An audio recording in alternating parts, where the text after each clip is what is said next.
Imagine a scenario where the world's leading military power turns its sights on a frozen territory belonging to one of its closest allies. That territory is Greenland.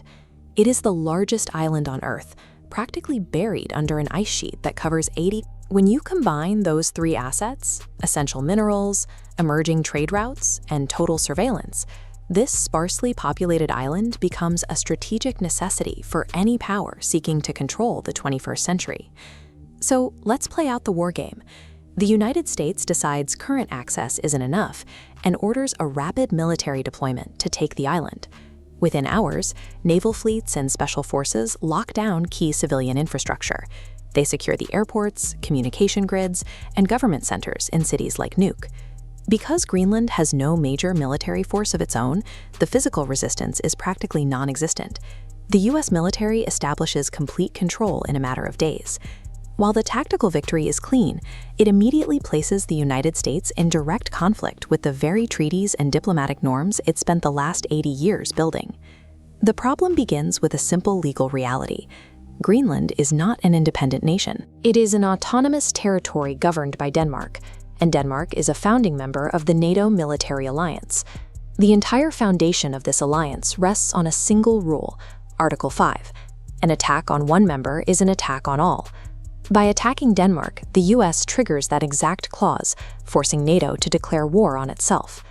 This pushes Europe into an impossible corner: launch a military response against their primary defender, or refuse and let the alliance dissolve completely. The moment the alliance's central pillar becomes its aggressor, the collective trust required to hold the West together begins to evaporate, leaving each nation to scramble for its own security.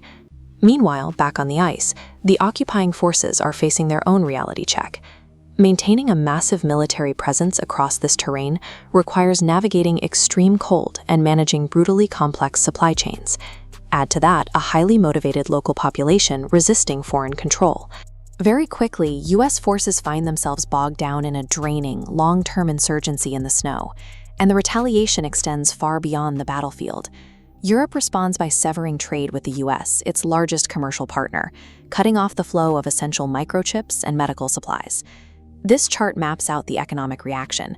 When the world's two largest integrated markets stop trading, capital freezes and global supply chains snap. Stock markets lose their primary anchor, leading to a financial contraction that risks mirroring the darkest periods of the Great Depression. The financial devastation and the ongoing military drain easily wipe out any potential profit those rare earth minerals might have offered. While the West tears itself apart, rival powers move in. Russia takes immediate advantage of the fractured NATO alliance by militarizing the now unguarded sections of the Arctic. China, meanwhile, avoids military force entirely. Instead, they use massive economic investments and diplomatic outreach to build new partnerships with an alienated Europe. By trying to seize complete control of the North, the United States actually succeeds in handing global economic and political dominance over to the East. The real irony here is that the United States already has what it needs. Through existing diplomatic agreements, the military currently operates the Pituffik Space Base, providing vital early warning radar and Arctic surveillance.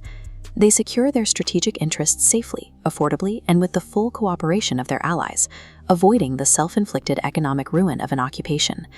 True geopolitical power relies on maintaining a delicate architecture of global alliances. Taking territory by force is easy. Surviving the consequences of breaking the rules you wrote is impossible.